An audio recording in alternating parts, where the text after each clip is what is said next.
हमारी इस बुंदेलखंड की पावन धरती से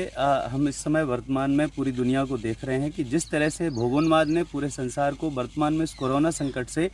झकझोर के रख दिया है, तो हम अपने पूर्वजों की प्राकृतिक जीवन शैली की तरफ एक बार फिर से आकर्षित हुए हैं। और हम अपने बुंदेलखंड के प्रबुद्ध नागरिकों से, जो लोग इस समय प्रकृति के लिए, पर्यावरण के लिए काम कर रहे हैं, उनमें से मिशन ग्रीन जो अपना नौगांव के अंदर काम कर रहा है, जिसमें ललित नायक जी और उनकी टीम,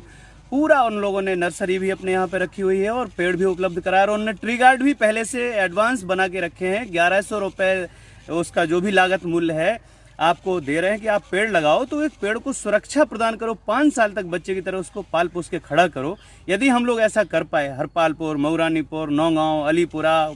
करारा, गंज, ये जो बड़े बड़े गांव हैं, बड़ी बड़ी जो हम लोगों की जो आसपास की जगह हैं, यदि हम सब लोग इसमें मिल करके मिशन ग्रीन को ही साथी बना लेते हैं और इनके साथ मिलकर के यदि हम हरियाली पे काम करें, तो इस समय अपने देश में हरियाली घट रही, पूरी दुनिया में हरियाली घट रही है। और ये बहुत बड़ी चुनौती है, क्योंकि अभी जो भी संकट है, जो भी इस तरह के विषाणु जो काम कर रहे हैं कोरोना जैसे, निश्चित है कि पर्यावरण के गिरते हुए वातावरण में ही ये सारे विषाणु अब प्रभावी हो रहे हैं और मानव स्वास्थ्य के साथ एक बड़ा भारी संकट खड़ा हो गया है। यदि आप प्रकृति के साथ जियोगे तो आपकी रोग प्रतिरोधक शक्ति, जिसको इम्यूनिटी कहते हैं अंग्रेजी में, वो आपकी बढ़ेगी। आप प्रकृति के सानिध्य में रहिए।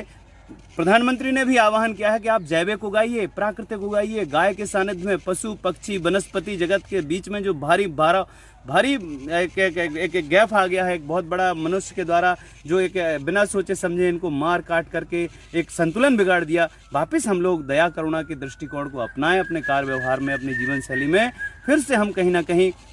जहाँ भटक गए थे वहाँ से फिर एक वापस यू टर्न लें और हम अपने देश में, अपने समाज में इस बात को प्रमाणित कर दें पीढ़ियों के लिए कि देखो, मनुष्य यदि होश में आकर के काम करेगा तो आने वाले भविष्य के लिए वो एक सुरक्षित, एक अच्छा प्लेटफॉर्म दे सकता है अपनी पीढ़ियों को। तो निवेदन करना चाहते हैं हम कि यहाँ पे हम लोगों ने एक संकल्प लिया है, बुंदेलखंड के 15 पहाड़ों को जो देश के लिए शहीद हो रहे हैं और जो देश के लिए शहीद हो चुके हैं, उनकी स्मृति में हम लोग हर जगह, हर गांव-गांव, बस्ती-बस्ती, शहर-शहर, वहाँ पर पीपीएस पर्यावरण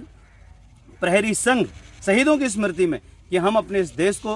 तमाम भ्रष्टाचार की जो बातें हो रही हैं राजनीतिक मंचों से, वो तो अपनी तरफ एक तरफ चल रहा है संसार, लेकिन जो रचनात्मक लोग हैं, जो सकारात्मक लोग हैं जिनकी